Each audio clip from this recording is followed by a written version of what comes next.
sesión de hoy pues trataremos de resolver este ejercicio que os he pegado aquí, que bueno, pues básicamente fue la segunda parte de un examen ordinario en el 2014 y que dice así: un poste de aluminio con un módulo de rigidez 26.300 megapascales de sección transversal circular hueca sostiene dos letreros a una altura de 3 metros y 4 metros respectivamente.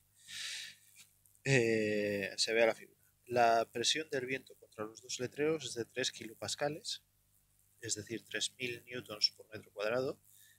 Sabiendo que el diámetro externo del poste es de igual a 0,1 metros, 100 milímetros, calcular el espesor mínimo T necesario para que el poste en condición de deformación, sabiendo que el giro máximo admisible es 1 grado por metro, o sea, básicamente es una condición de deformación para que no exceda esa Z 1 grado por metro.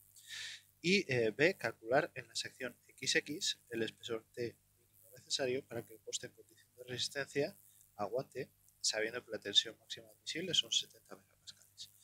Bueno, pues lo primero que tenemos que hacer es convertir esas presiones de viento en los momentos torsores equivalentes, ¿vale? Entonces podemos directamente decir, bueno, ese torsor T1, que es el causado por el letrero rectangular, va a ser 3.000 newtons por metro cuadrado por 2,5 metros por 0,25 metros. Eso es el largo y el canto del letrero por 2,5 medios, que es la distancia del centro de gravedad de esa presión hasta la torsión, despreciando el diámetro inicial del poste. Vale, también sería correcto, si queréis, pues considerar ese 0,5 extra. ¿Vale? Bueno, esto sería igual yo aquí, como al final no deja de ser un ejemplo, pues lo podemos despreciar, ¿vale? Bueno, esto va a ser igual a 2.343,75 newtons por metro. Por otro lado, tenemos también el torsor que está introduciendo ese letrero redondo que pone prohibido móvil, ¿no? Hay uno que pone estudiar, el de prohibido móvil, que ese pues ahora no lo veo, pero en clase no parabais de usarlo. T2 será igual a 3.000 newtons por metro cuadrado, que son kilopascales, por pi por 1,5 al cuadrado partido de 4. Esta es la fórmula del área, teniendo en cuenta el diámetro del radio, por 1,5 medios, que es la distancia del centro de gravedad de la aplicación de la carga hasta el centro de rotación del cilindro hueco, que es el poste. ¿Vale? Esto va a ser igual a 3.976,078 newtons por metro. Vale, pues eso, si ponemos nombre y apellidos a las partes del poste, lo que tenemos al final es, desde el empotramiento, que lo podemos llamar A, tendremos un primer punto de aplicación B, un siguiente punto de aplicación C y el extremo D. Bueno, pues tenemos aquí un primer torsor de 2.343,75 newtons por metro, y aquí un segundo torsor de 3.976,078 newtons por metro. Y eso, si lo convertimos en diagrama, vamos a tener un primer tramo sin torsores, un segundo tramo con torsores positivos en este sentido de 2.343,75 y un último tramo que va a ser ese T1 menos T2, T2 y que va a ser 2.343,70, o sea, perdón, 3.976,078 menos 2.343,75. Así y así. Vale, y que va a valer 1632,33. Bien, pues el siguiente paso es considerar esa tensión. Nos dice que el límite es 1 grado por metro, ¿vale? 1 grado por metro es ¿cómo se dice? Una tasa de giro o una distribución de giro, etcétera, ¿vale? Así que se está refiriendo a z, no se está refiriendo al phi. ¿Vale? Si os dieran un ángulo de giro concreto, específico, entonces eso se estarían refiriendo al phi. Pero lo que están dando es 1 grado sexagesimal por metro, ¿vale? Entonces están hablando de un z. ¿Cuál era la fórmula del z? El z era equivalente a la epsilon, si os acordáis, ¿vale? Entonces z va a ser igual al torsor partido de g por la inercia sub 0. Bueno, la g y la inercia sub 0 es igual en los dos tramos, ¿vale? Tanto en el BC como en el AB. Sin embargo, de aquí podemos definir que z en BC va a ser igual a t sub 1 partido de g y sub 0. Y aquí z en AB va a ser igual a t sub 2 menos t sub 1 partido de g y sub 0. ¿Vale? Aquí estamos hablando en valores absolutos, ¿vale? Es decir, una condición de deformación de 1 grado por metro como máximo giro quiere decir que no gire más que 1 grado por metro hacia la izquierda o hacia la derecha, ¿vale? Es igual. No significa que me valga, o sea, que no pueda exceder 1 grado por metro en un sentido y cualquier giro en el otro simplemente porque este sentido es negativo, ¿vale? Es decir, condición de deformación, da igual el sentido del giro. Tanto si es horario como si es antihorario, no se puede exceder, ¿vale? Por lo tanto, lo que tenemos, si vemos aquí cuánto vale este t sub 1 y cuánto vale aquí este t sub 2 menos t sub 1, vemos que uno es 1632 y el otro es 2343,75. Es decir, va a haber mayor torsor en este tramo, en el BC. ¿Vale? Entonces tenemos que BC va a ser mayor que z de A a B y por lo tanto lo que tendremos que hacer es que ZBC sea igual a Z límite, que es igual a 1 grado sexagesimal por metro. Ojo que hay que operar en radianes, ¿vale? Bueno, pues de aquí, despejando la fórmula, tendremos que la I sub 0 límite tendrá que ser igual a T sub 1 partido de G por ZBC. Es decir, que tendremos 23.000,75 por 10 a la 8. Estoy corriendo demasiado, parece. 2.343,75 newtons por metro. Partido de 26.300 newtons partido de milímetro cuadrado, que son los megapascales de la G, ¿vale? Y luego tendremos 1,7453 por 10 a la menos 2 por 1 partido por m. Esto es ese grado partido de metro, pero pasado a radianes, ¿vale? Se van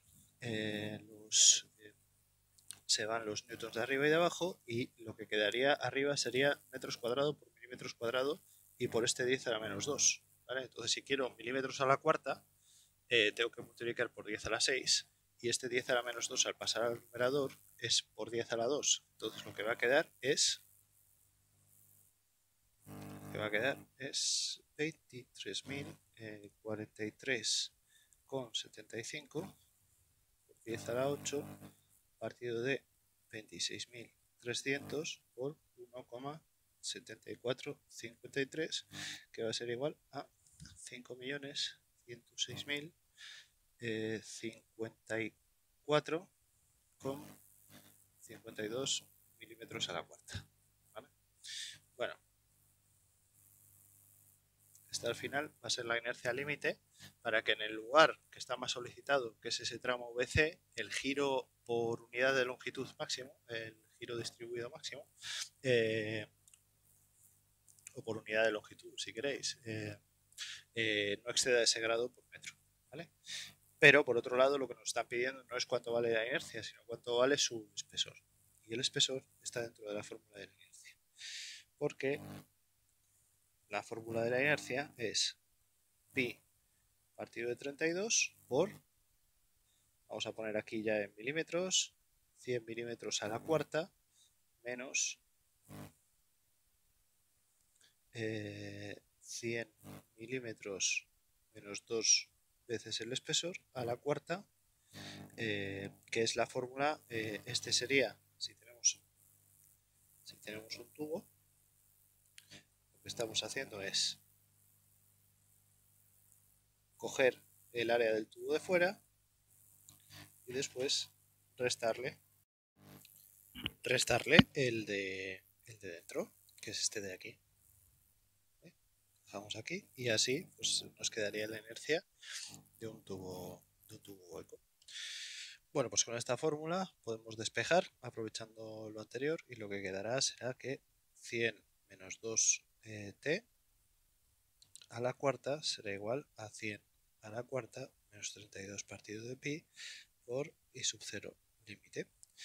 De aquí, bueno, pues podemos terminar despejando y lo que queda es que t será igual a medio de 100 menos la raíz cuarta de 100 a la cuarta menos 32 partido de pi por i sub 0 límite. Y esto va a ser igual a 8,38 milímetros. Bueno, pues con esto garantizaríamos, con este espesor mínimo, garantizaríamos que tenemos suficiente inercia como para poder evitar que ese ángulo, ese giro z, sea superior a 1 grado por metro. Y habríamos respondido a la primera parte del ejercicio, esa parte A. ¿Vale? La parte B del ejercicio lo que dice es calcular en la sección XX, ¿vale? Que está en el tramo AB, calcular en la sección XX el espesor T mínimo necesario para el poste en condición de resistencia, sabiendo que la tensión máxima admisible son 70 megapascales. Bueno, pues esto lo hacemos ahora. B, tau máxima, 70 megapascales. Y tenemos que la tau va a ser igual a ese momento torsor por el radio, que va a ser la mitad del diámetro, partido de i sub 0. En i sub 0 volvemos a tener otra vez el espesor, ¿vale? En la fórmula del i sub 0. Entonces tendríamos aquí tau admisible va a ser igual a 3.976, que es T sub 2 menos 2.343,75, este es T sub 1, este sub 2 menos T sub 1, que será así en la segunda parte, por 100 partido de 2, que es el radio máximo. Vale, acordaos que estamos hablando de una columna circular y en una columna circular las tensiones tangenciales son máximas, como habíamos visto en la sesión de teoría, en la parte exterior, cuando el radio es máximo, ¿vale? Entonces, como el espesor va hacia adentro, el radio máximo va a ser constante y de 100 medios. Vale, partido de pi partido de 32 por 100 a la cuarta menos 100 menos 2t a la cuarta, ¿vale? Que es, una vez más, el de fuera menos el de dentro, ¿vale? De fuera menos el de dentro. Vale. Despejando, lo que nos queda es 70 millones. 3 ceros. 3 aquí va a ser igual a 831,338 partido de 100 a la cuarta menos 100 menos 2t a la cuarta, despejando, ¿vale? O sea, tenemos esto y esto conocido. Bien, vale. Pues de aquí tendremos que, despejando, que t T mínimo, perdón, será igual a 1,5556 milímetros. Entonces, al final, ¿cuál es la condición pésima? La condición pésima es la que exige el mayor espesor, ¿vale? El mayor espesor se exige garantizando que en ningún punto del poste se gire más de 1 grado por metro de longitud.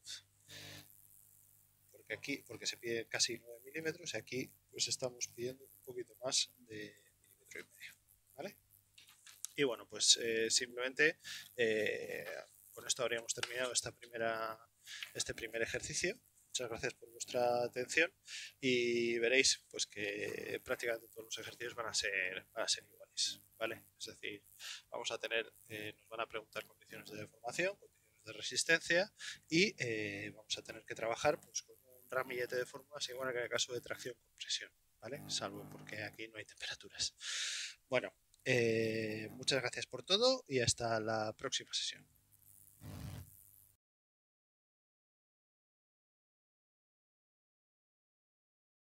Bienvenidos a la sesión en la que abarcaremos la última parte de la teoría de torsión con algunos casos típicos que irán apareciendo pues, tanto a lo largo de la asignatura como en vuestra vida profesional, ¿vale?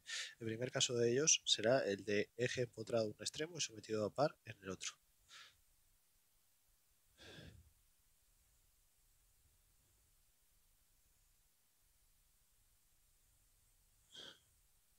En un extremo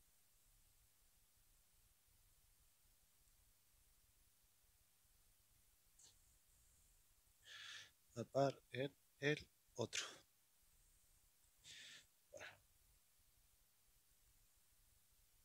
vamos a subrayar. Vale. Este sería el caso como este, en el que tendríamos una barra con su módulo de rigidez G y su inercia polar y sub 0 y un momento torsor aplicado en el extremo de valor T sub 0. Este extremo está empotrado, con lo cual está impedido el giro y por lo tanto sabemos que el giro ahí, una condición tiene que ser que el giro ahí es nulo, ¿vale? Bueno, pues de las reacciones sabemos que aquí aparecerá una reacción, ¿no? Bueno, pues el sumatorio de momentos torsores tiene que ser igual a 0, eso significa que el torsor en el empotramiento tiene que ser igual a T sub 0, que es la torsión en el extremo, ¿vale? Por lo tanto, si dibujamos el diagrama de torsores, tendremos este diagrama con un torsor, en este caso, tal como lo hemos dibujado, es positivo y de valor T sub 0, constante. Bueno, pues entonces tenemos, por la fórmula que ya habíamos deducido anteriormente, que el ángulo de giro o de rotación del eje longitudinal alrededor de sí mismo será igual a ese valor T sub 0 por L partido de G y sub 0. Bien. Si queremos ver cuál es el giro, cuál es el giro, digamos, el diagrama de giros, pues tendremos que si la barra está empotrada en ese extremo, el valor del giro va a ser 0. Si os acordáis, en realidad lo que teníamos es incremento de phi, T sub 0 por incremento de L, ¿vale? Entonces, lo que hacemos es básicamente con esa fórmula simplificar, pero tenemos la diferencia de giros entre dos secciones. Como conocemos la del empotramiento, podemos colocar un 0 en la del empotramiento y sabemos que el giro va a ser T sub 0 por L partido de G y sub 0, donde L es la longitud total ¿cómo se dice?, de la barra. ¿Vale? En los casos en los que tuviéramos un eje empotrado en un extremo y sometido a par en un punto intermedio de la longitud, bueno, pues tendríamos un caso semejante a este, ¿vale? En el cual, pues en realidad, ese mismo caso, tendríamos el par torsor pues, aplicado aquí en un punto intermedio, tendríamos otra vez la reacción, bueno, lo podríamos llamar T sub 0, la reacción tendría que ser aquí T sub 0, el diagrama de torsores cambiaría muy poquito, convirtiéndose en realidad en un diagrama así, solo en la sección que está solicitada y con un valor 0 en el resto. Tendríamos t sub 0, 0. Y el diagrama de giros pues sería así. Habría un incremento de giro en esta longitud, vamos a llamarla, no sé, L sub 0, que tendría valor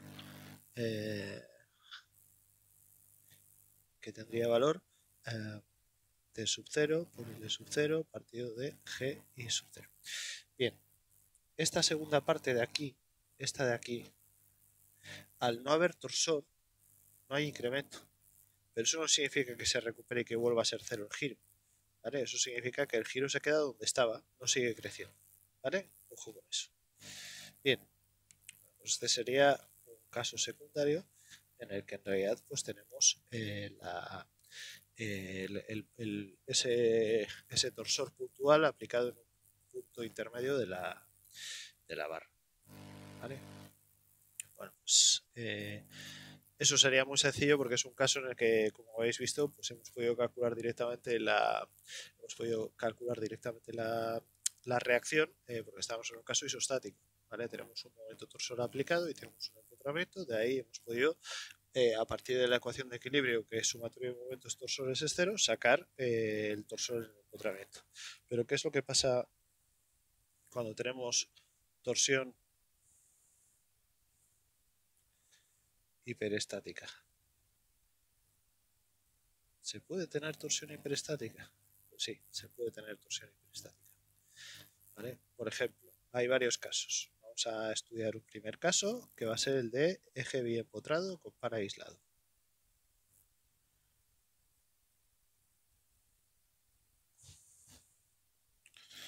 Con par o momento torsor aislado.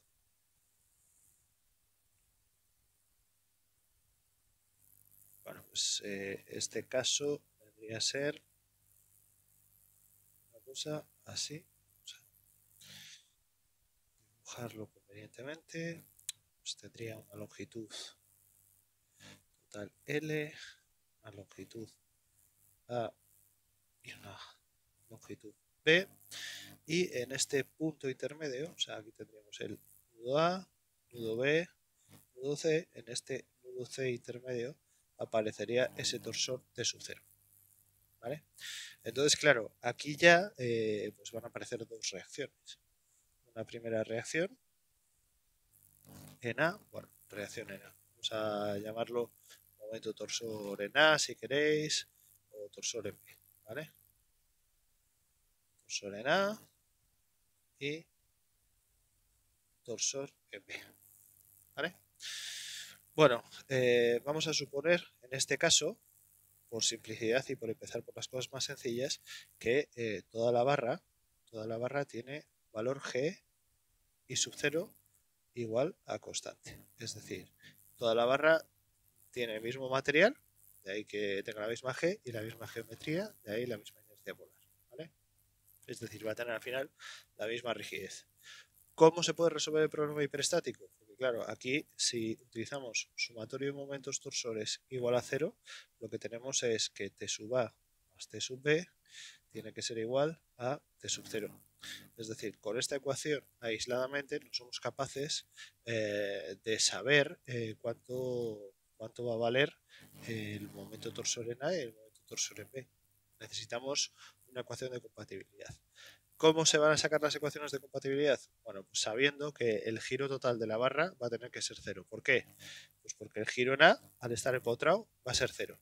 Y el giro en B, al estar empotrado, va a ser 0. Entonces, al final, el resultado del giro de toda la barra, en este tramo de longitud A y en este tramo de longitud B, va a tener que ser 0.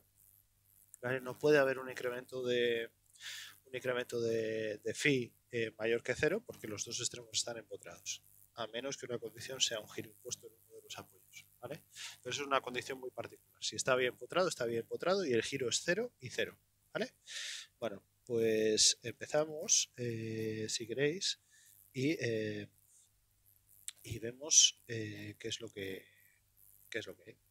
Vamos a Es decir, por ejemplo, podemos poner T sub A como T sub 0 aquí. Ahí. T sub A igual a T sub 0 menos T sub B. Que hace las cosas así. Vaya.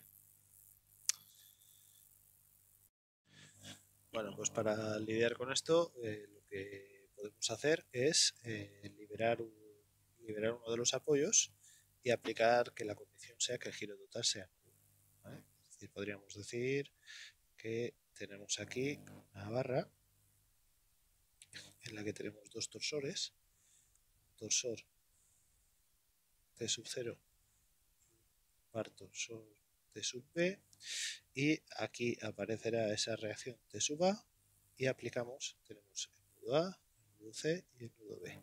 Aplicamos como condición que el giro total en B será 0. ¿Vale? Entonces lo que estamos haciendo es sustituir el empotramiento por su condición equivalente. Sabemos que va a haber un T sub B y sabemos que el giro total en B va a ser 0. Si el giro total en B va a ser 0, eso significa que el giro de A a B más el giro de B a C van a ser 0. ¿Cuál es el valor del torsor en el tramo AB? Pues va a ser T sub A. ¿Cuánto vale T sub A? T sub A será igual a T sub 0 menos T sub B. Bien, de aquí podemos poner T sub 0 menos T sub B, que es el torsor en el tramo AC, por A, que es la longitud en el tramo AC, partido de G y sub 0, menos, o va a ser igual, si queréis, bueno, podemos sumarlo, ¿vale? Este va a tener este sentido y este va a tener este sentido. Es decir, esa barra va a estar torcida en un sentido en el tramo AC y en el sentido contrario en el tramo CB. Entonces podemos poner o igualar que lo que se tuerce en un sentido es igual a lo que se tuerce en otro sentido, o sumar ambos, ¿vale? Pero con los signos correspondientes.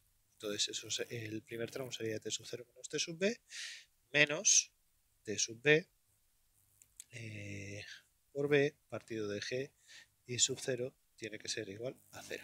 Bueno, de aquí se van a simplificar estas y lo que quedará es que T sub 0 por A será igual, o sea, menos T sub B por A más B tiene que ser igual a 0, donde queda que T sub B va a ser igual a T sub 0 por A partido por L, porque A más B es A más B, L. ¿Vale? Bien, pues si tenemos T sub B tenemos también T sub A, y T sub A será igual análogamente a T sub 0 por B partido por L. ¿Vale? Tenemos aquí T sub B, tenemos aquí T sub A. Entonces, sabemos como diagrama de torsores tendremos diagrama de torsores, tenemos este primero aquí, este segundo aquí, longitud A y longitud B en este sentido, de valor T sub A, que será igual a T sub 0 por B partido por L, y este de valor T sub B, que será igual a T sub 0 por A partido por L. De aquí. ¿Vale? Estos valores los estoy poniendo ahora en valor absoluto. ¿Vale? Es cuánto de positivo y cuánto de negativo es. Este es positivo y este es negativo. ¿Vale? Bueno, pues lo que podríamos hacer cuando ya tenemos los diagramas de torsores es también dibujar los diagramas de giros. Tenemos dos tramos que tienen un torsor T sub A y T sub B constantes, que son T sub 0 por B partido por L y T sub 0 por A partido por L, y lo que queda es pues, ver cuál es el giro, ¿no? Entonces tendríamos el giro de C, sería igual a T sub, si vamos desde la izquierda, T sub B por B, que es la longitud, partido de G y sub 0, que tiene que ser igual a T sub 0 por A por B partido por L. Ahí lo que estoy haciendo es sustituir la T sub B por este volumen. ¿Vale? Por A partido por L por G y sub 0. Por el otro lado, si queremos, podemos hacerlo al revés también. El giro de C va a ser igual a T sub A por A partido de G y sub 0. Y esto va a ser igual a T sub 0 por A por B partido de G y sub 0 por L. Al final, si veis, tanto si vamos desde la izquierda como si vamos desde la derecha, el valor va a ser el mismo y al final lo que vamos a tener es un giro. Ese giro que va a tener a una distancia A y a una distancia B, este giro, aquí va a ser 0 en el primer empotramiento, aquí va a ser 0 en el otro empotramiento, este será, y este de arriba será phi sub C. ¿Vale? Bien, este sería el de giros.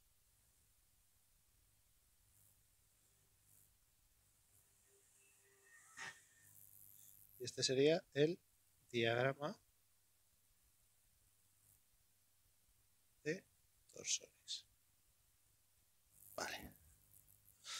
Bueno, ahora hay otro caso. ¿Vale? Vamos a considerar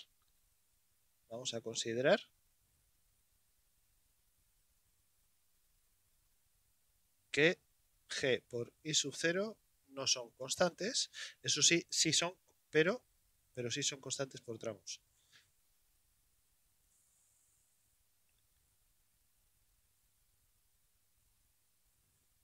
¿Qué es lo que quiere decir vuestro profesor con esto? Pues es sencillo. Es como si tenemos, pues digamos, una barra que tiene, pues, vamos a pintar esta, dibujar esta que podría ser de sección circular o yo qué sé. ¿Vale? Bueno, pues tenemos un nudo A, un nudo B y una sección 1 y una sección 2. O un material, también podría ser si tiene la misma sección, pero tiene un material 1 y un material 2. Esta podría ser una zona de transición, una sección C. Tienen ambas de longitud, pues como antes, ¿vale? Para no perder generalidad, A y B, y una longitud total L, y un torsor T sub 0 aplicado en la sección C. Ese mismo caso de antes, lo que sucede es que G por I sub 0 ya no van a ser constantes. ¿Vale? Sin embargo, el procedimiento sí que es igual. Volvemos a tener esquemáticamente un caso de una barra bien empotrada que tiene una longitud A, una longitud B y en el nudo C un torsor puntual aplicado de valor T sub 0. ¿Qué es lo que hacíamos antes? Bueno, pues convertíamos esto en un caso isostático, que es un poco, no es hacerse trampas, siempre y cuando respetemos las condiciones de contorno. Sabemos que si aquí hay un torsor T sub 0, aquí va a aparecer una reacción T sub B. ¿Vale? Y también sabemos que el giro va a ser nulo. ¿Vale? C y B. Entonces tenemos dos cosas, que el sumatorio de momentos torsores va a ser 0, eso es igual que antes, con lo cual T sub A va a ser igual a T sub 0 menos T sub B, exactamente igual que antes, y tenemos también la misma condición de contorno. ¿Vale? Una cosa es que hayamos liberado el apoyo para poder tener un caso isostático y otra cosa es que a consecuencia de liberar ese apoyo tenemos que elegir cuál es la reacción de torsión tal que el giro total en B es 0. El giro en B sea 0. ¿Vale? Es la condición de compatibilidad. Eso vuelve a significar que el giro de A a C más el giro de C a B tiene que ser nulo. ¿Vale? Entonces, volvemos otra vez a plantear la misma ecuación y sería exactamente la misma ecuación que teníamos antes, pero ahora no se van los denominadores. Tendríamos t sub 0 menos t sub b partido por a, partido de g y sub 0 1, vamos a llamarlo aquí 1, ¿vale? O sea, si os fijáis, eso corresponde al giro desde A a C, menos t sub b por b, partido de g y sub 0 de la barra 2, que va a ser igual a 0. ¿Vale? Bueno, a partir de aquí, lo que se podría hacer es lo mismo que antes, es decir, calcular t sub b. Tendríamos t sub b, lo tenemos aquí, se podría sacar factor común, entonces tendríamos que t sub 0 partido de g y sub 0 1 va a ser igual a t sub b por a más b partido de g. Os estoy engañando vilmente, ¿vale? Porque no tengo el mismo denominador que antes, ¿vale? Entonces tendríamos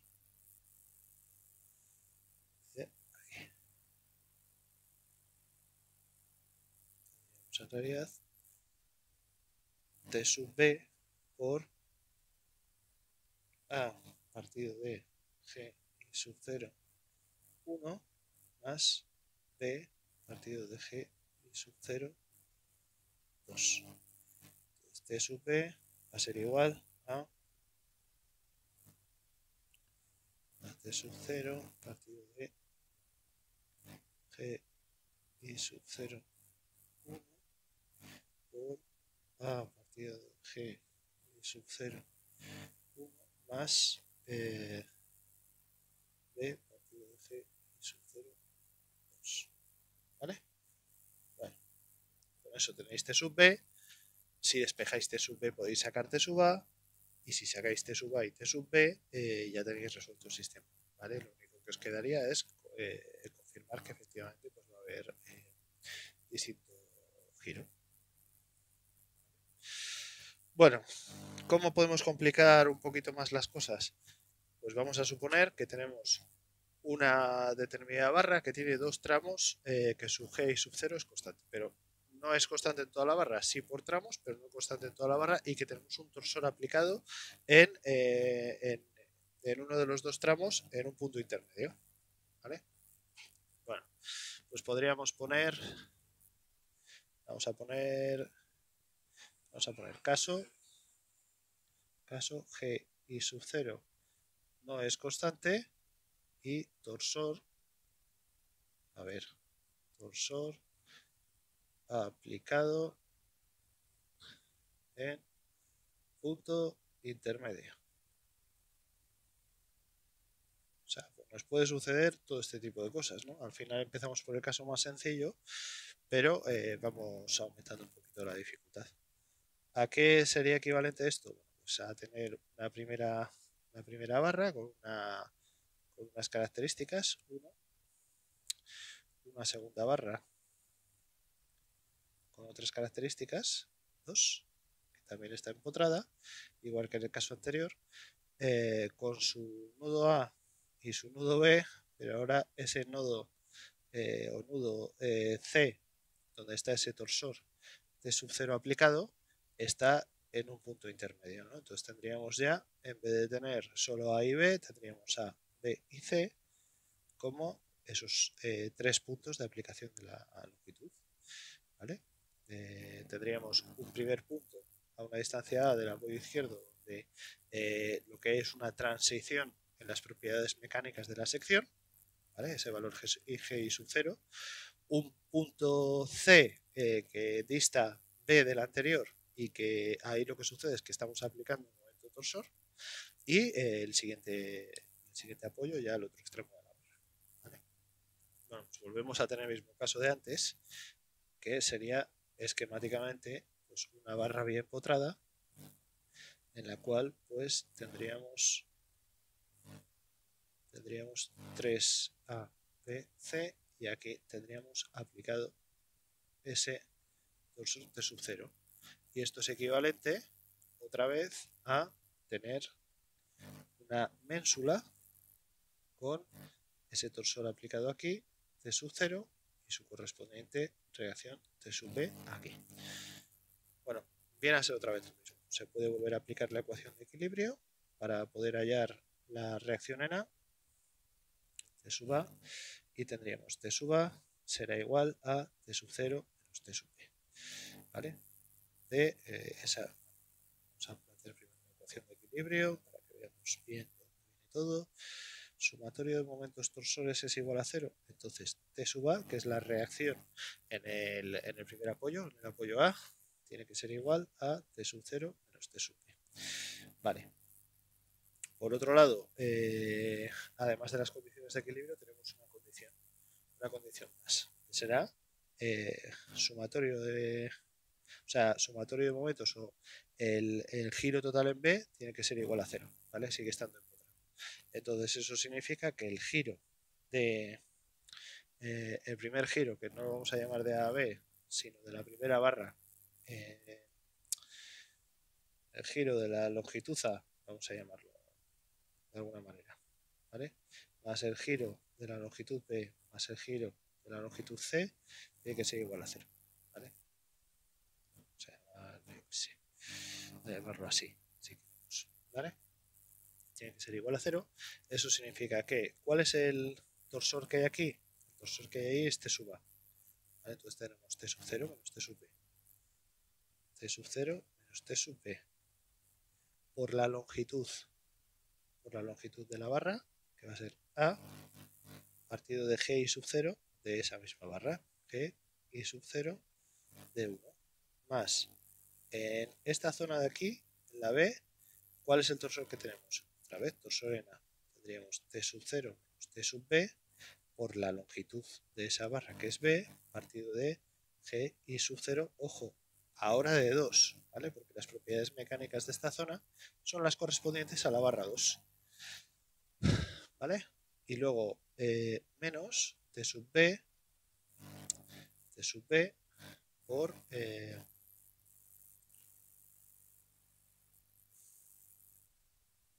T sub B por la longitud, que es C, partido de G y sub 0, 2 igual a 0.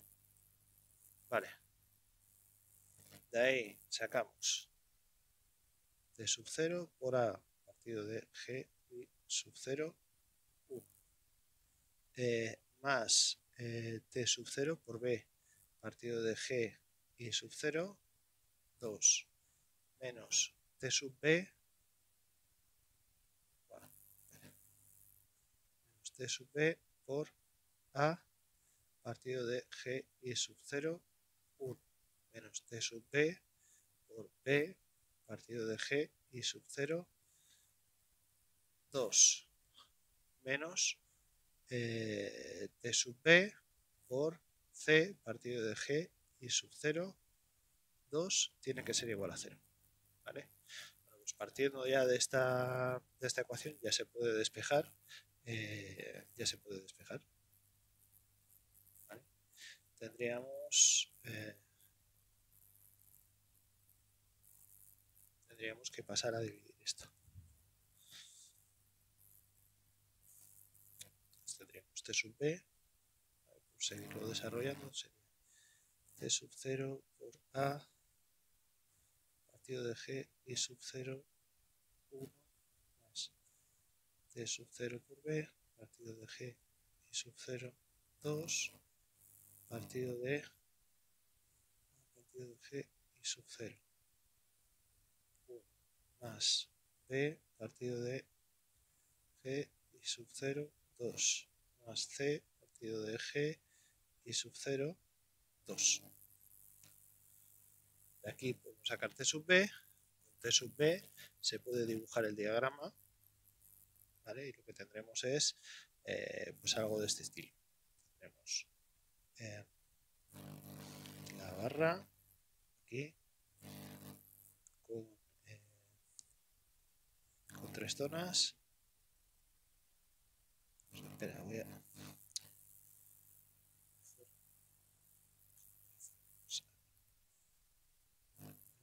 esta barra aquí con este torsor T sub 0, este torsor T sub B, este torsor T sub A y estas tres regiones.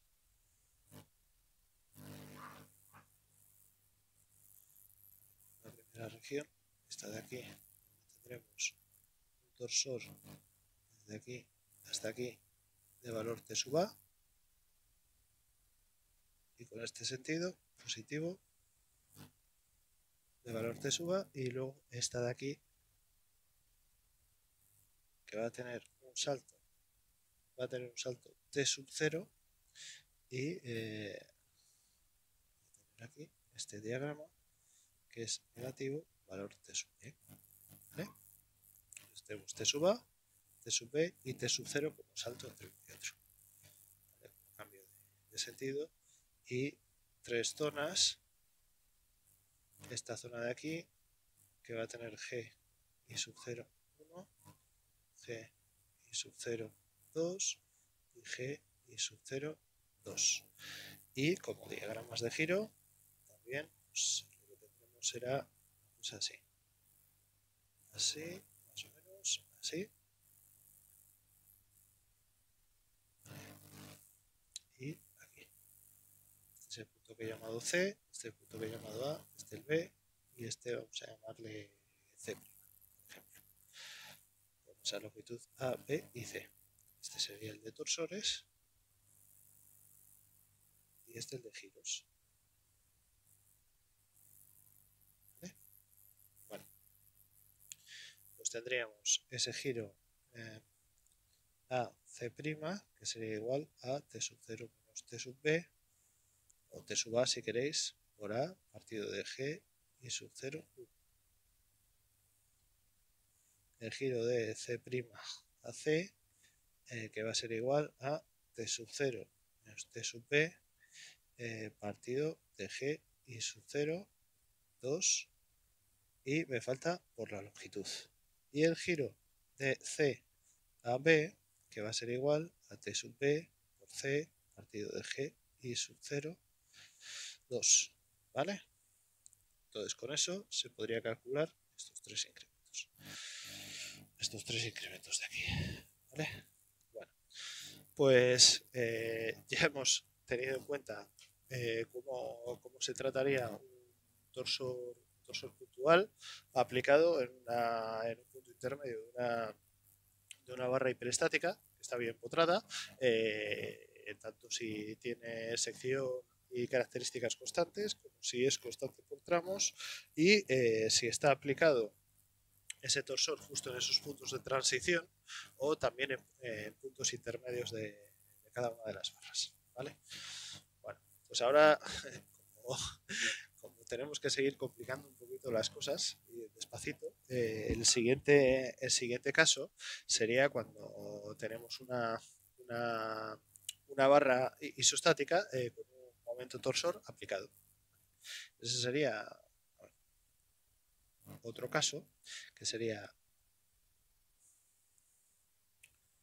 barra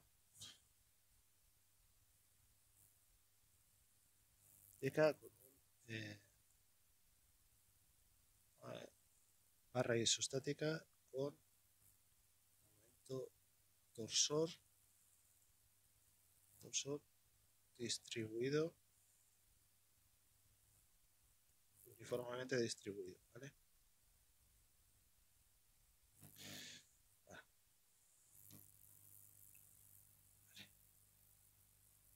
Bien, pues sería el caso en el que tenemos una viga como esta, con su punto A y su punto B, pero en vez de tener un momento torsor extremo, lo que tenemos es una distribución uniforme, como en el caso de las cargas distribuidas en tensión, de valor T pequeña sub 0 y con una longitud L. Esto sería el equivalente pues, a tener en una determinada barra, pues esto. así, y esto así, este así. Bueno, pues tener, para que veáis qué es lo que quiere decir este esquema de aquí con la realidad, ¿vale? Sería cuando en vez de ser puntual, pues que ahí aparezca, por ejemplo, un engranaje o algo así que esté provocando un giro, que esté distribuido.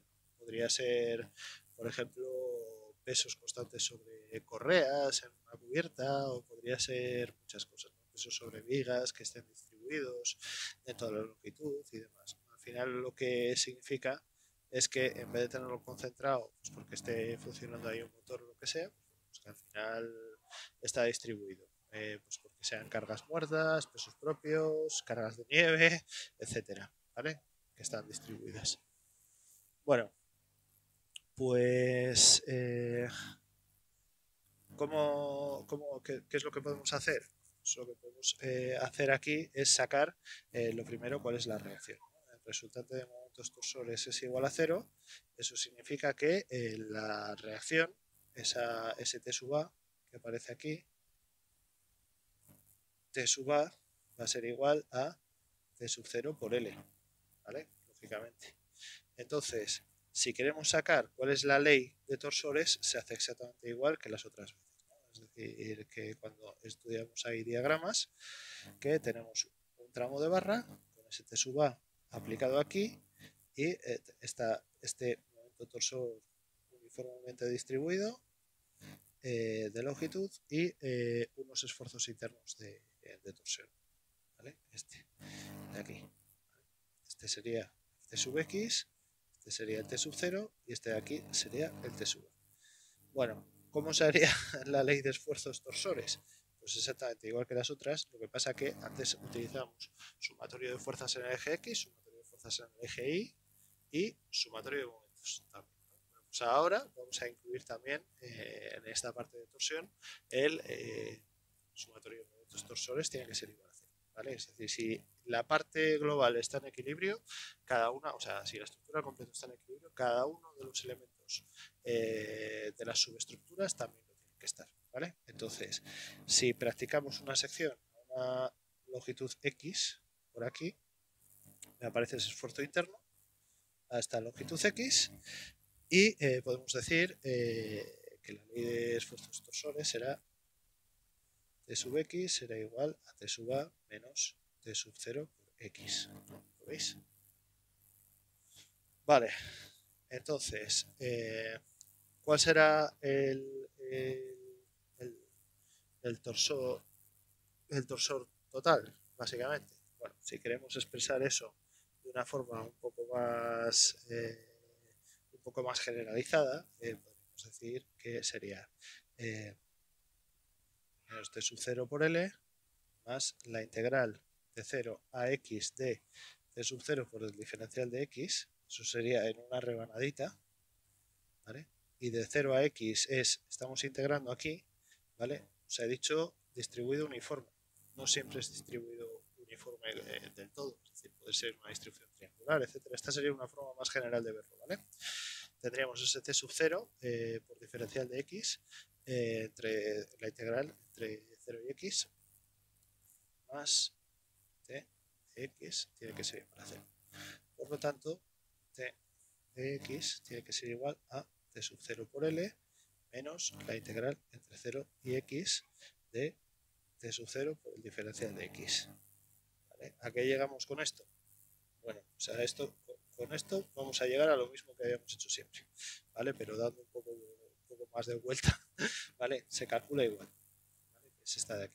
T de X será igual a T sub A, que es este de aquí, menos T sub 0 por X, que es el resultado de este de aquí, ¿vale? Bueno, entonces, ¿cuál será el torsor máximo? El torsor máximo se dará cuando la X sea 0, ¿vale? Si la X es 0, tenemos el torsor de la reacción, ¿vale? Entonces, Tmax será igual a T sub 0, que será igual a T sub A, que será igual a T sub 0 por L.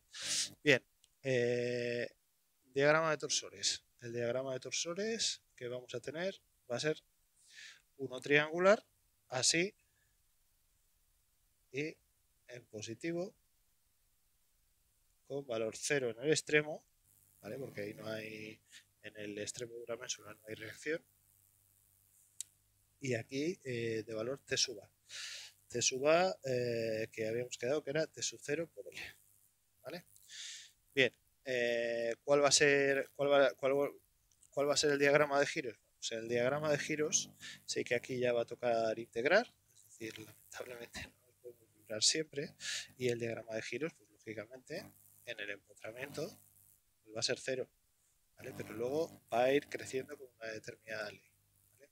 El giro entre A y B, teniendo en cuenta que A es este lado y B es este de aquí, va a ser igual a la integral entre 0 y B de T de X diferencial de X partido de G y sub 0, que va a ser igual, si tenemos la ley que nos habíamos marcado antes, que T sub X es T sub A menos T sub 0 por X, o T sub 0 por L menos T sub 0 por X. Tendríamos la integral entre A y B. Entre A y B será igual a la integral entre 0 y L de T sub 0 por L menos T sub 0 X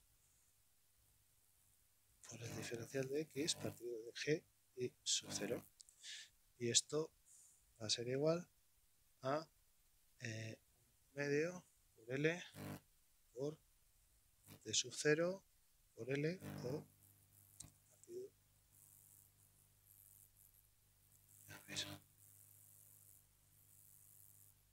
partido de G y sub 0 partido de G y sub 0 es lo mismo, igual a T sub 0 L cuadrado partido de 2G y sub 0. Vale, entonces el diagrama de giros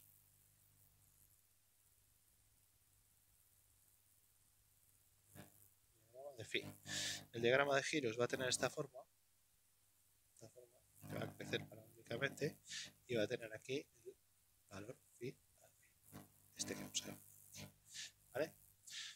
Bueno, pues como veis se complica un poco más la cosa y hay que acudir a integrales, pero tampoco es para tanto, ¿no? La mayor parte de distribuciones que vamos a tener van a ser siempre distribuciones uniformes. Podría haber distribuciones que se os den más adelante, distribuciones que se puedan dar distintas, ¿no? Distribución triangular, etcétera. Pero lo más habitual es esto, ¿vale? Entonces lo que quedaría es ver pues la siguiente vuelta de tuerca, ¿no? Entonces, si ya hemos visto el momento torsor distribuido, uniformemente distribuido en una barra isostática, que es lo que quedará ahora, pues sí, habéis acertado. El momento torsor uniformemente distribuido en una vía empotrada.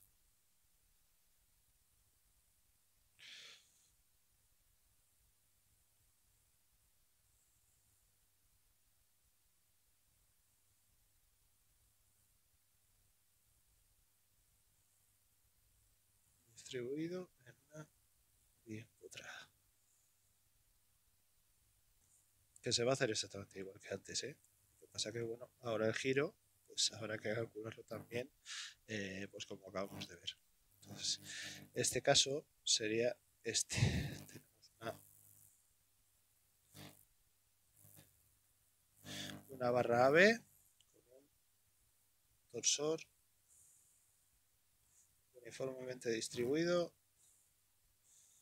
de valor T sub 0. Bueno, con una longitud L. ¿Cómo se calcula? Pues haciendo la equivalencia. Vamos a tener una reacción en A y una reacción en B, pero lo vamos a cambiar por una isostática que tenga estas dos cosas.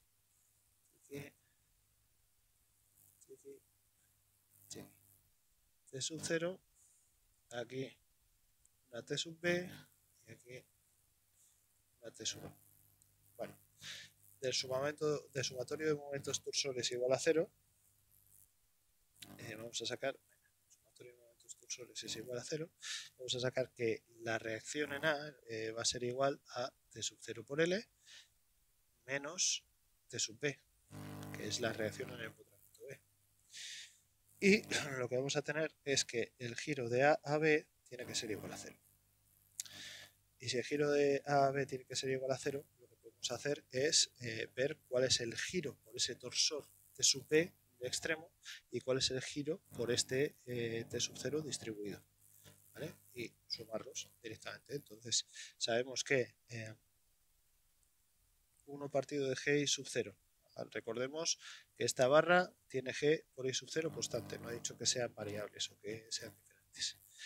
Por un medio de T sub 0 por L cuadrado, que eso es lo que gira a consecuencia del momento torsor distribuido, menos T sub B por L, que eso es lo que gira a consecuencia de la reacción aparecida en el extremo, tiene que ser igual a 0. ¿Vale? Bueno, pues de ahí esto se puede simplificar. Y lo que queda es, también podemos simplificar una de las L's, y lo que queda es que T sub B es igual a T sub 0 por L partido de 2. ¿Vale? Bueno, pues para que vayáis viendo cómo va. ¿Vale? Bueno, entonces, claro, aquí habría que ver cuál es el giro máximo. Bueno, antes de nada, simplemente una cuestión. Si analizamos cuál es este valor de aquí, T sub 0 por L partido de 2, en realidad lo que estamos diciendo es que como tenemos un caso simétrico, ¿lo veis? Un momento torsor aplicado y con dos reacciones en los extremos, aplicado uniformemente y dos reacciones en los extremos, la reacción en B que hemos despejado es T sub 0 por L medios. Es decir, como que este apoyo de aquí se lleva la mitad de la carga distribuida y este apoyo de aquí la otra mitad de la carga distribuida. Es decir, lo que estamos haciendo, pues bueno, tiene su punto de lógica, ¿vale? Bueno, si vemos cuál es el diagrama de momentos torsores, bueno, pues lo que tendremos será un momento torsor así, que será nulo en el punto central, A, C, B. C es el punto central, ¿vale? En esta parte de aquí tendrá este valor, T sub A, que será T sub 0 por L partido de 2, aquí T sub 0 por L partido de 2, y el sentido contrario. ¿Lo veis, no? Y entonces el diagrama de giros tendrá un giro máximo, que será el giro máximo, si os dais cuenta, en toda esta zona de aquí vamos a estar girando en un sentido y en toda esta zona de aquí vamos a estar girando en un sentido contrario hasta anular los giros a 0. ¿Lo veis, no? Entonces el giro máximo va a estar en la rebanada central. Y esa rebanada central, es decir, va a tener el diagrama de giros, va a tener una forma así. ¿Vale? Igual que cuando teníamos una carga uniformemente distribuida, la ley de cortantes y la ley de momentos, pues aquí es algo parecido, ¿vale? Es decir, tenemos una ley de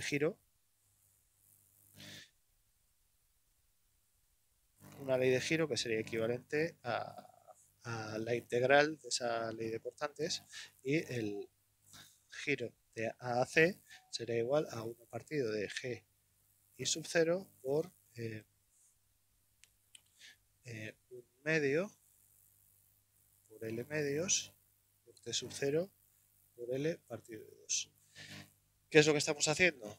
Estamos multiplicando 1 partido de G y sub 0 por el área del triángulo de este triángulo de aquí. ¿Vale? ¿Lo veis? Eso sería el giro de AC. Este giro de aquí, que va a ser el giro de AC. ¿Vale? Como tenemos que es la integral, al final es el área. ¿Vale? Y el área del triángulo. Hay que empezar a descontarle el siguiente triángulo, lógicamente. ¿Vale? Bueno, pues vamos a cerrar esta parte de teoría pues con un pequeño ejercicio ejemplo, vamos a llamarlo así, ejercicio ejemplo, que no voy a hacer una sesión específica para él.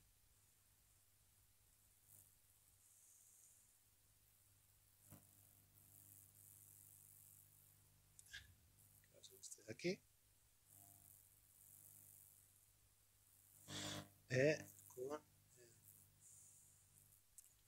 Con un nudo A, un nudo B, un nudo C con un T sub 0 aplicado aquí, D con un T sub 0 aplicado aquí, y que están exactamente a L tercios. Y la barra tiene G y sub 0 constante y radio constante. Vale. Bueno, pues volvemos a aplicar lo de antes, ¿vale? Convertimos esta barra hiperestática, la convertimos en una barra isostática. Y esta barra isostática va a tener este aquí, este T sub B, T sub 0, T sub 0 y este T sub. Vale. Sumatorio de momentos torsores igual a 0, T sub B es igual a T sub A. Lo que tiene sentido porque tenemos un caso simétrico, ¿vale? El tramo AD, en el tramo AD lo que vamos a tener es un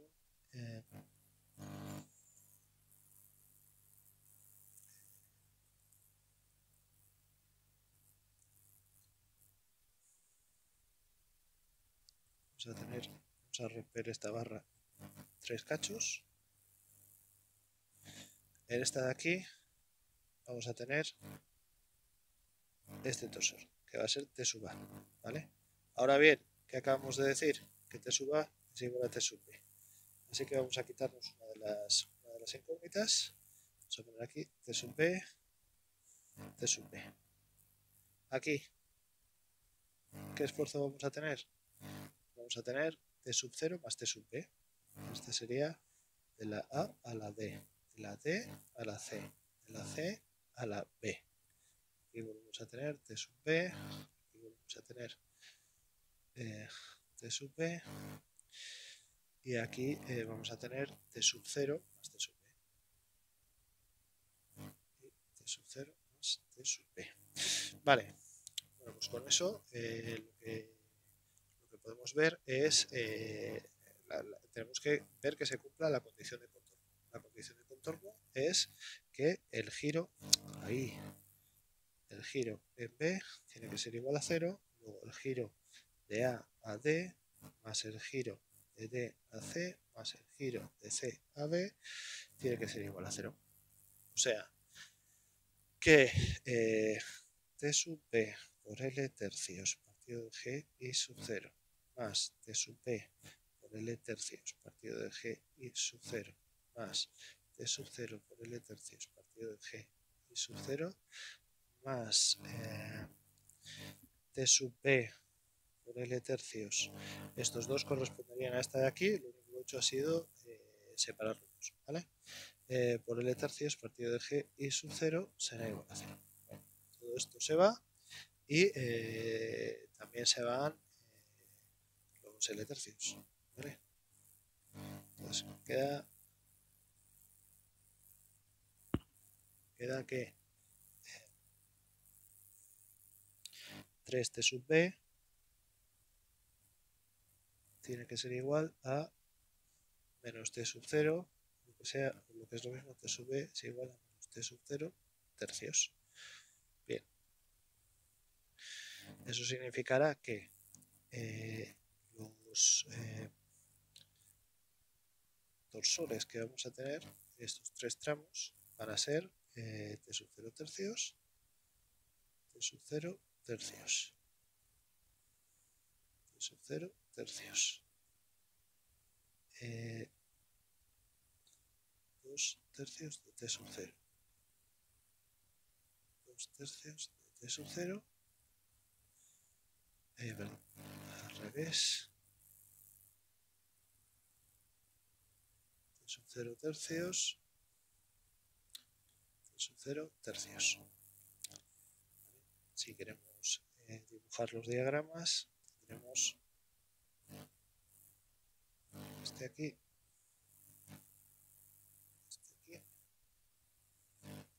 este aquí.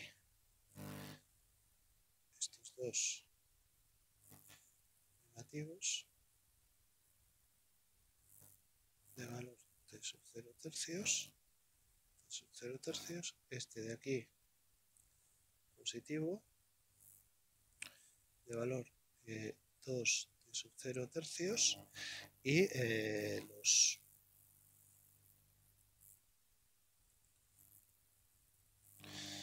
los giros serían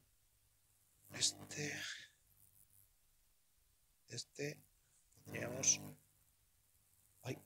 diagrama antimétrico de giros, ¿vale?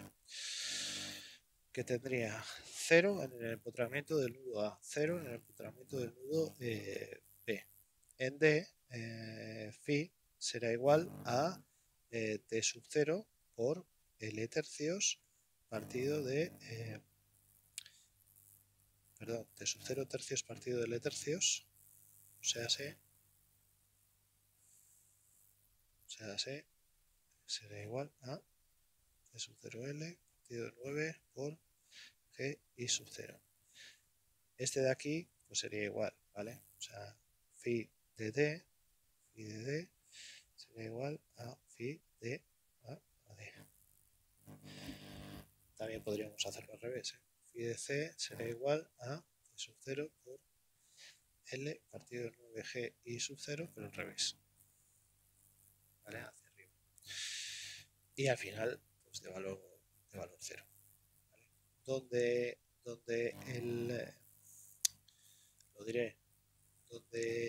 el torsor es negativo, la pendiente es negativa. ¿Vale? ¿Lo veis? El torsor es positivo, la pendiente es positiva. Torsor constante, pendiente constante.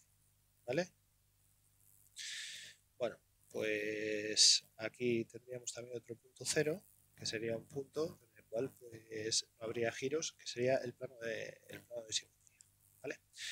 Bueno, pues muchas gracias por todo. Por eso hemos finalizado la teoría de torsión y ahora lo que nos vamos a dedicar a hacer pues es los ejercicios de examen.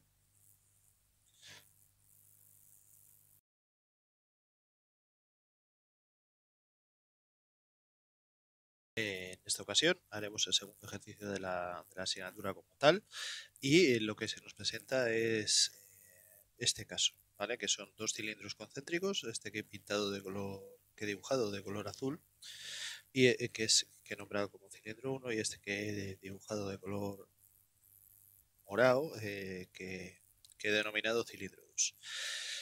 Tienen una tapa rígida, este elemento que he dibujado de color blanco, sobre la que se aplica un torsor de valor T y ambos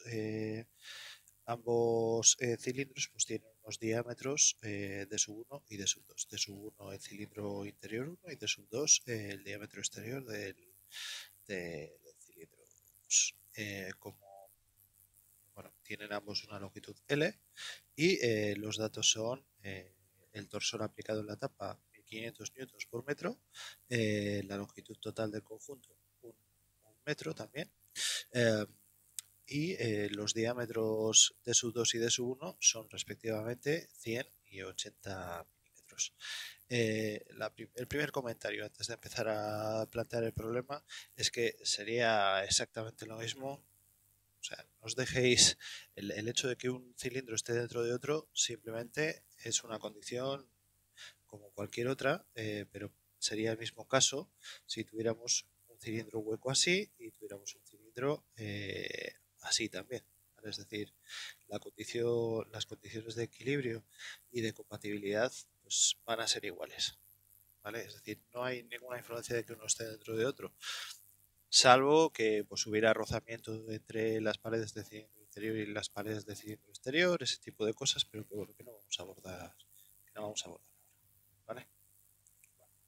Hecho este comentario inicial, vamos a ver un poco cómo planteamos las distintas condiciones condiciones del ejercicio y vamos a empezar por hablar de cada uno de los cilindros por separado. Vale, vamos a hacer primero el cilindro interior azul. Bien, este cilindro interior azul pues tendrá este empotramiento aquí y sufrirá un determinado torsor, como es el cilindro 1, vamos a llamarlo T1, y su cabeza pues, tendrá un giro Φ1. ¿Vale? Ahí estamos aplicando dos condiciones. Una, ¿cuál será el torsor?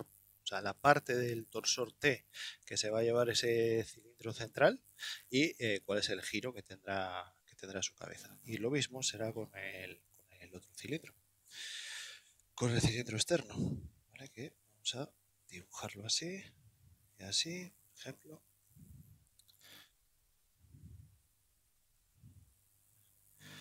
Tratar de hacer las cosas un poquito bien. Vale. Nos imaginamos que está ahí bien. Este será el cilindro 2 y tendrá un torsor T2 y un giro Φ2. Bien. ¿Qué será lo primero que hay que hacer? Pues plantear el equilibrio. El equilibrio vamos a ponerlo de la tapa.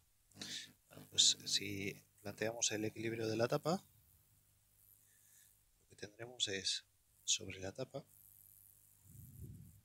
tendremos por este lado un torsor T, que es este de aquí, y por otro lado las reacciones de este torsor 1 y de este torsor 2, que son iguales y en sentido opuesto.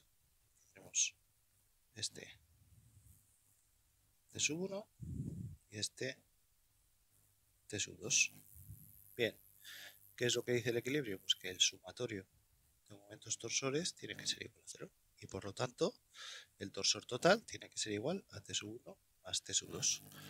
Y aquí tenemos la primera condición, que es la condición de equilibrio. Bien.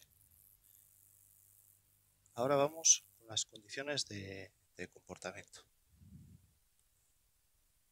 ¿Comportamiento qué era lo que relacionaba? El comportamiento lo que relacionaba era los movimientos, desplazamientos, giros, rotaciones que tienen los determinados cuerpos sólidos cuando se aplica sobre ellos unas determinadas cargas, y lo que hace es relacionar esas cargas con esos desplazamientos, giros, etc. ¿Vale? Entonces, en este caso tendríamos que Φ1 será igual al torsor 1. Φ1, acordaos, Φ1 es el giro del cabezal del cilindro 1. Sería igual al torsor 1, que es la parte de torsión que se lleva ese cabezal, por la longitud del elemento, partido de G y sub 0, 1. Por otro lado, Φ2. Φ2 será el torsor 2 por L, partido de G y sub 0, 2.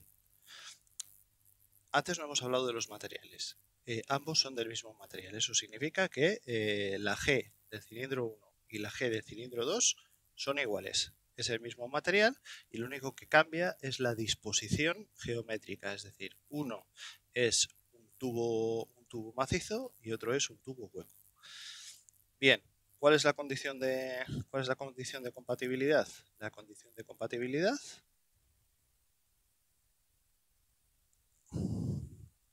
lo que hace es relacionar los movimientos, o sea, se refiere a desplazamientos, giros, rotaciones, etcétera, que tienen los determinados elementos sólidos entre sí. Entonces, como están los cabezales de ambos cilindros están unidos a esa tapa rígida, lo que tendremos es que el giro de la tapa será igual al giro del cabezal 1 y será igual al giro del cabezal 2. Es decir, cabezal 1 va a ser igual a, el giro de cabezal 1 va a ser igual al giro de cabezal 2. Esta es en realidad la condición que viene de esa compatibilidad de giros en la tapa. ¿Vale? Bueno, pues teniendo todas estas ecuaciones, lo que podemos decir es partimos de la de equilibrio, si queréis. La de equilibrio lo que dice es T es igual a T1 más T2. Podríamos igualar directamente estas dos también, ¿vale? Porque podríamos decir Φ1 es igual a Φ2. Por hacerlo un poco distinto, o no hacerlo tan evidente, tendríamos T sub 1 y T sub 2. Bien, T sub 1 será igual a phi sub 1 por G i sub 0,1 partido de L. T sub 2 será igual a phi sub 2 por G i sub 0,2 partido por L. Bien, eso lo he sacado de despejar T sub 1 y despejar T sub 2 aquí. De acuerdo, entonces tenemos que el torsor total va a ser igual a phi. Vamos a decir que este y este son iguales a phi y los voy a sacar de factor común. Phi será phi por G i sub 0,1 partido por L más G i sub 0,2 partido por L. ¿De dónde queda? Que phi será igual, o sea, sí, eso, phi será igual al torsor global por L partido de G i sub 0,1 más i sub 0,2. Ahora me gustaría que vierais esta y la comparaseis con esta y con esta. Si os dais cuenta, phi sub 1 será el torsor 1 por L partido de G por i sub 0,1. Phi sub 2 será igual a T sub 2 por L partido de G i sub 0,2. Y la barra compuesta, que es la suma de las dos, el giro de la barra compuesta será igual al torsor total por la longitud partido de G por la suma de las inercias. ¿Tiene sentido? Sí, tiene sentido, ¿vale? Es decir, al final lo que tenemos es el equivalente en resistencia a un cilindro que está completamente lleno, pero hay una rotura en las leyes de las tensiones tangenciales. Es decir, tenemos por un lado que sus tensiones tangenciales irán hasta aquí, y por otro lado, quiero decir esta corona, y por otro lado tendremos una que sus tensiones tangenciales irán desde 0 hasta precisamente eso. ¿Vale? Entonces al final, pues lo que estamos es teniendo lo mismo que si estuviéramos sumando la inercia, ¿vale? Es decir, teniendo el mismo área aportando inercia polar que si lo estuviéramos sumando, es decir, tiene lógica, ¿vale? Bueno, pues sustituimos, decimos que phi sub 1 que phi es igual a phi sub 1 o phi es igual a phi sub 2, ¿no? Phi es igual a phi sub 1. Entonces T sub 1 por L partido de G i sub 0,1 tiene que ser igual a T por L partido de G i sub 0,1 más i sub 0,2. Desde aquí se va la G, se va la L, se va la L y se va la G. Eso en este caso, ¿vale? Pero sí que podríamos extrapolar esto que estamos haciendo a cualquier barra que tenga longitudes diferentes, que por ejemplo no que sean concéntricas, o que sean concéntricas pero que tengan longitudes diferentes y que sean de materiales diferentes, pero en ese caso el único cambio que habría sería que no se simplificarían las L's y las G's, y habría que tenerlas en cuenta. En este caso, que sí que son iguales, la G y la L, básicamente podemos operar así, es decir, que al final el torsor 1 va a ser igual al torsor total por la parte proporcional ahí. Por la parte proporcional de la inercia respecto de la suma. ¿Lo veis? El torsor 2, por otro lado, podemos sacarlo de phi es igual a phi sub 2, y por analogía lo que va a quedar es que el torsor 2 va a ser el torsor total por la inercia polar del segundo cilindro partido de la suma de inercias polares. Bien, entonces despejando, esto va a ser igual a 1500 metros por metro por la inercia polar. La inercia polar del primero, y sub 0,1 va a ser igual a pi por d sub 1 a la cuarta partido de 32. Que esto va a ser igual a 4,021 por 10 a la menos 6 metros a la cuarta. Y sub 0,2 va a ser igual a pi partido de 32 por d sub 2 a la cuarta menos d sub 1 a la cuarta. Y esto va a ser igual a 5,8 por 10 a la menos 6 metros a la cuarta. Sustituyendo aquí, tendríamos 1500 newtons por metro por 4,021 por 10 a la menos 6 partido de 9,8 9,821 por 10 a la menos 6 por 10 a la menos 6 este y este se van. Esto será igual a 614,36 metros. Y este será igual a 1500 por 5,8 por 10 a la menos 6 partido de 9,821 por 10 a la menos 6, que será igual a 886,75 newtons por metro.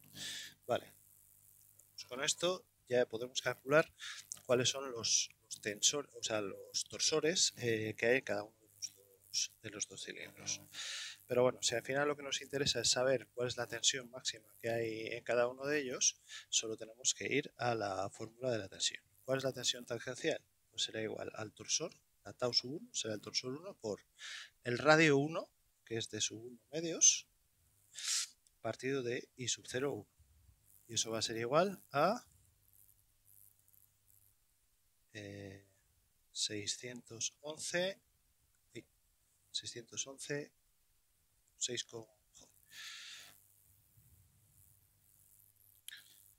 a ver, a 614,36 metros por metro. Y luego tenemos de diámetro 1, serían por 40 milímetros partido de 4,021 por 10 a la menos 6 10 a la menos 6 metros a la cuarta.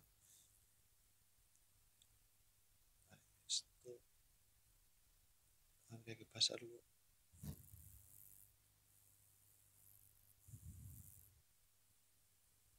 a la menos 3 metros. Esto me quedaría 6,11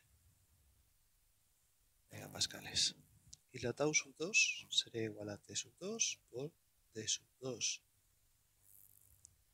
medios partido de I sub 0,2. Y esto va a ser igual a 7,64 megapascales. Bueno, lo cual tiene sentido porque al final, si nos damos cuenta, no tienen los dos la misma inercia. Hay uno que tiene bastante más inercia, que es ese cilindro que tiene el hueco, el que va por fuera, básicamente, el externo, y ese por tanto tiene que ser el más cargado. Y al final, si nos damos cuenta también, es un poco lo que había explicado antes, ¿no? Es decir, al final tenemos unas tensiones tangenciales ahí en el interior triangulares que van creciendo desde 0 hasta el radio máximo, que es de sub 1 medios, ¿vale? Este que hemos puesto aquí, sub 1 medios. Y luego tenemos también uno exterior que va precisamente desde ahí hasta un valor mayor, ¿vale? Entonces, lógicamente, el exterior, que además es el que más inercia tiene, es el más cargado, ¿vale? Aquí tendríamos T sub 1 y aquí tendríamos T sub 2. En ambos casos es la tensión máxima de cada uno de los cilindros, ¿vale? Bueno, pues muchas gracias por vuestra atención y os espero en el siguiente ejercicio de torsión.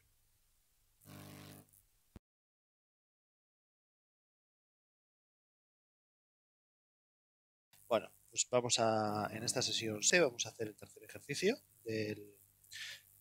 conjunto de ejercicios que haremos en el tema 4 de torsión. Y es este que os adjunto aquí, que dice lo siguiente. Una barra escalonada AB de sección circular, A, B de sección circular, con extremos empotrados, tiene diámetros diferentes. Se ve a la figura. Tenemos aquí, en esta parte de aquí, un primer diámetro, que son 100 milímetros, y en esta parte de aquí, un segundo diámetro, que son 80 milímetros, que también está en esta parte de aquí. ¿Vale? Es bueno, de la que vamos leyendo el ejercicio, ir identificando las cosas y ir entrenando un poquito el ojo, pues para distinguir qué partes hay en el ejercicio. ¿Vale? El diámetro del tramo AC, o sea, se refiere a este tramo de aquí, de la barra son 100 milímetros, lo acabamos de ver. El del tramo CB son 80 milímetros, ¿vale? Lo acabamos de ver aquí. La longitud total de la barra es 1 metro, veis que tenemos 500 y 500, y que la sección C está justo a la mitad. ¿Vale? La longitud de la barra es 1 metro.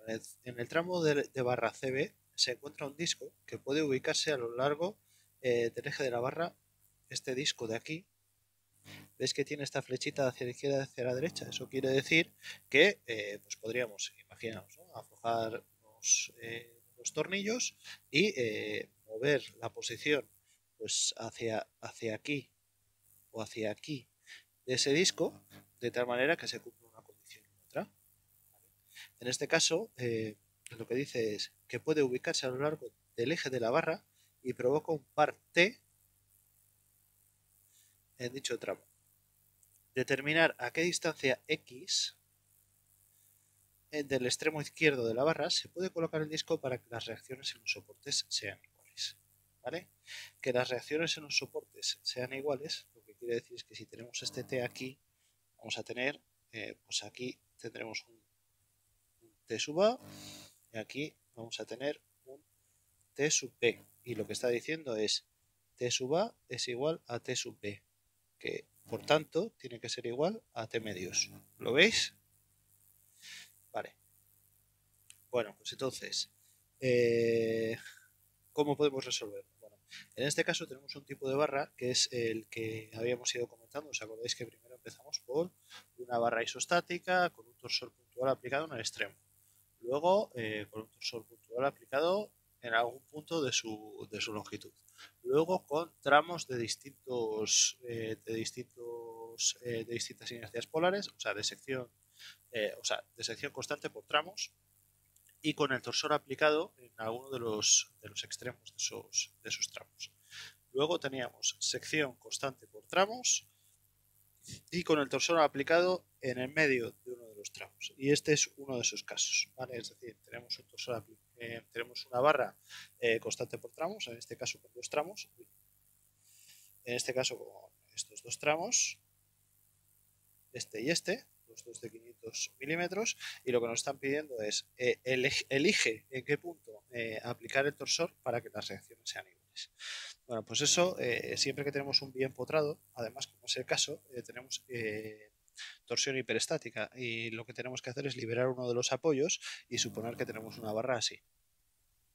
Ahí. Un segundo. Suponemos que tenemos una barra pues que es así, con un determinado momento torsor aplicado aquí, y un T sub B, T aquí. Bien, ¿cómo podemos proceder? Bueno, pues para resolver la torsión hiperestática, la condición es que el giro en B, una vez lo hemos liberado y lo hemos sustituido por su reacción, tendremos que el giro en B tiene que ser siempre 0. ¿Vale? Para que el giro B sea 0, eso significa que la suma de los giros de cada uno de los tramos tiene que ser 0. Pero podemos aplicar a su vez la superposición, ¿no? Y decir, este estado, que es el estado total, va a ser la descomposición de este primer estado, T sub B, más este segundo estado, con este torsor T. Vaya, eso ni parece una T ni parece nada. ¿Vale? Entonces, es decir, el estado total va a ser la suma del estado 1 más el estado 2 y aplicar superposición. Bueno, pues cogemos el estado 1. ¿Qué giros provoca? ¿No? Con el estado 1, en el cual tenemos la barra completa, con este primer tramo que es un poco más grueso que el segundo, pero con una T sub B, ambos tienen L medios, ¿no?, de longitud, L medios. Lo que tenemos es que el giro en B del estado 1 será igual a esa T sub B por L medios partido de G, inercia polar en B. La inercia polar en B se refiere a este segundo tramo, más T sub B por L medios partido de G, inercia polar en A. ¿Vale? Que eso se refiere a la inercia polar del tramo más grueso, que es el tramo de la izquierda, el tramo que tiene el nudo. Tenemos el A, el C y el B, ¿vale? Para que lo distingamos. Este sería el giro AC en el estado 1 y este sería el giro CB en el estado 1. Bueno, luego tenemos otro estado. Lo podemos hacer por superposición o podemos hacerlo directamente en el estado final, ¿vale? Por superposición al final es más fácil porque podemos descomponer en dos estados muy sencillitos. Tenemos esto aquí con no tendríamos nada y tendríamos aquí ese torsor T aplicado a una distancia, bueno, en realidad es X, vamos a llamarlo una distancia D, que es de distancia, ¿vale? Ya sabemos que X y D son. Bueno, pues con esta de aquí lo que tendríamos es que el giro en B del estado 2, este sería el estado 1, este sería el estado 2. El giro en B del estado 2 será igual a menos T por la distancia que hay de aquí a aquí, que tiene menos inercia, por D D menos L medios partido de G, inercia polar en B. Eso es este tramito de aquí, ¿vale? ¿Veis la longitud? D menos L medios, ¿verdad? Vale. Esto sería L medios, esto sería D y esa azul sería esta, ¿vale? Menos T por L medios partido de G, inercia polar en A.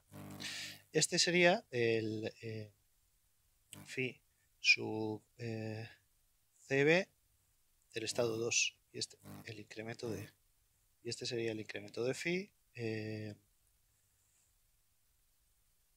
bueno, para que no parezca un cuadrado lo voy a poner así. Este sería el incremento de phi AB AC, que me diga, del estado 2. Bueno, pues si queremos saber entonces cuál es el giro en P del estado total, tendremos que phi sub P del estado total va a ser igual a phi sub B del estado 1 más phi sub B del estado 2. Es decir, que vamos a... Y eso todo tiene que ser igual. Entonces tendremos T sub B por L medios partido de G, inercia polar en B, más T sub B por L medios partido de G, inercia polar en A, menos T por D menos L medios partido de G, inercia polar en B, menos T por L medios partido de G, inercia polar en A, es igual a 0. Ahora bien, tenemos dos variables que son la T y la T sub B, ¿vale? Bueno, pues ¿cuál es la relación? Nosotros tenemos que seleccionar una D, tercera variable, una D tal que, lo diré, una D tal que T sub B sea la mitad de T, ¿vale? T sub B tiene que ser igual a T sub A, por lo tanto, esto que hemos sacado aquí, ¿vale? Tenemos que T sub A tiene que ser igual a T sub B y por tanto ambos tienen que ser igual a T medios. Bien, si eso es igual a T medios, entonces lo que queda es T por L partido de 4G inercia polar en B más T por L partido de 4G inercia polar en A menos T por D menos L medios partido de G inercia polar en B menos T por L partido de 2G inercia polar en A tiene que ser igual a 0. Vale, pues de aquí ya podemos simplificar las T's, podemos simplificar las G's y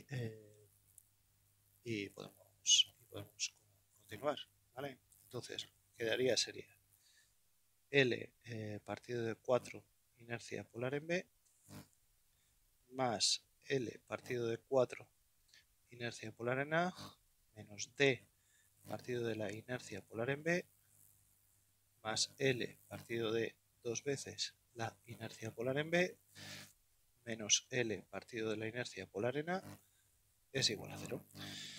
Es decir, que T partido de la inercia polar en B va a ser igual a 3L partido de 4 inercia polar en B menos L partido de 4 veces la inercia polar en A y por tanto la D va a ser igual a L cuartos por 3 menos inercia polar en B partido de inercia polar en A. Bueno, como tenemos que la inercia polar en B va a ser igual a P por el diámetro desde C, bueno, del tramo BC a la cuarta partido de 16 y la inercia polar en A va a ser igual a pi por perdón, de 16, joder, de 32, ¿no? Al final son centímetros por el diámetro del tramo AC a la cuarta partido de 32. Entonces vamos a tener que la inercia polar en B partido de la inercia polar en A va a ser igual a el diámetro de CB a la cuarta partido del diámetro de AB a la cuarta de AC